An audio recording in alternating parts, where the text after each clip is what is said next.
welcome to another Mythology Monday with me, your host Alice.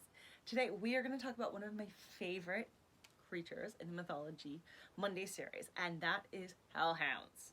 Now, the classic and original Hellhound is our friend Cerberus, who I've already gone into in very deep detail himself, but I just really love Cerberus, and I had to show off my little cute Cerberus statue with his cute little tail and his little tongues and his three adorable little heads.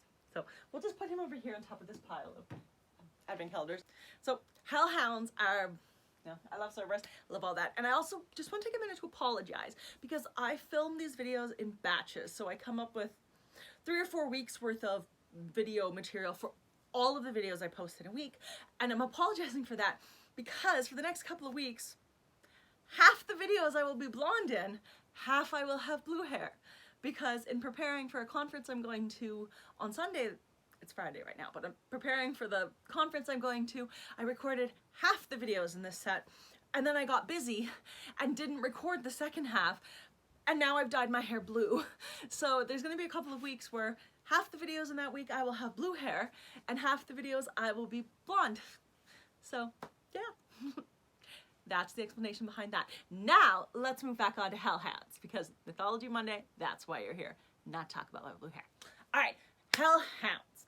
The first time I ever came across Hellhounds in any kind of fantasy or story type setting was actually in Supernatural, the TV show, where those, like, the dogs that they can't see come after the boys and like try to drag them back to hell, and they usually get sent by Crowley and end up causing a lot of mischief.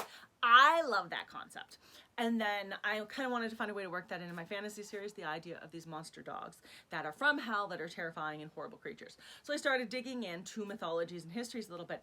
And in Greek mythology, the Hellhounds are typically known as Cerberus. Cerberus has a brother, Ortavius, something like that. It's a two-headed dog. And so they are the ones that live in the underworld with Hades. But in different mythologies, and that there are a whole bunch of different versions of Hellhounds. One thing, they're usually used as a guard or a fetcher of the damned or torturing the souls of the people in the underworld. So that seems to be pretty consistent across cultures and stories. However, their appearance is very different. Sometimes they have just a normal dog with red eyes, sometimes they're invisible, sometimes they have flames on their body, sometimes they're really overgrown and like gnarly and overly strong. So depending on which you're looking up, you might find an entirely different appearance for a hellhound, but the monster that drags you to hell is always really consistent there. So in Germany, people believed that the devil would appear to you as a black dog. So if you saw a black dog, it meant the devil was watching you, and that was not a good thing. In Wales, there's something called the Gilly. It's G-W-L. Okay, no, I'm just gonna put it here. Gilly. So this was a mythical black dog that had blazing red eyes and was terrifying. In France, in 856, there was a dog who would appear inside of a church, even when the church was locked.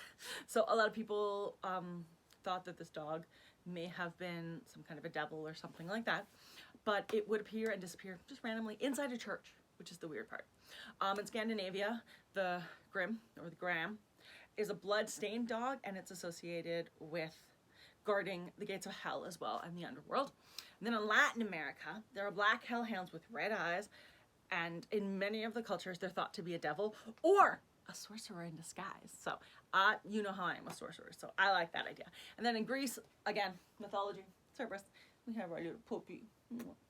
So, yeah, I was fascinated to know just how many different cultures had embraced the idea of a hellhound, because some of the stories we read about, or some of the myths that I'm talking about on my Mythology Mondays, you know, unicorns are very popular, mermaids, dragons, these are things that lots of cultures have embraced, but some of them are more specific to a specific culture, a specific type of thing.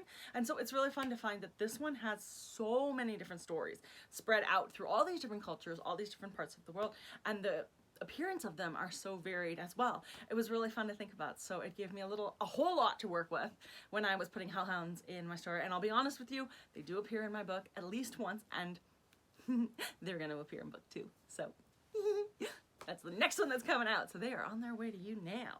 But yeah, so if you have any questions about mythology stuff, or there's a specific topic you want me to cover in my Mythology Mondays, let me know in the comments. I would be happy to. And yeah, blue hair. Happy Monday.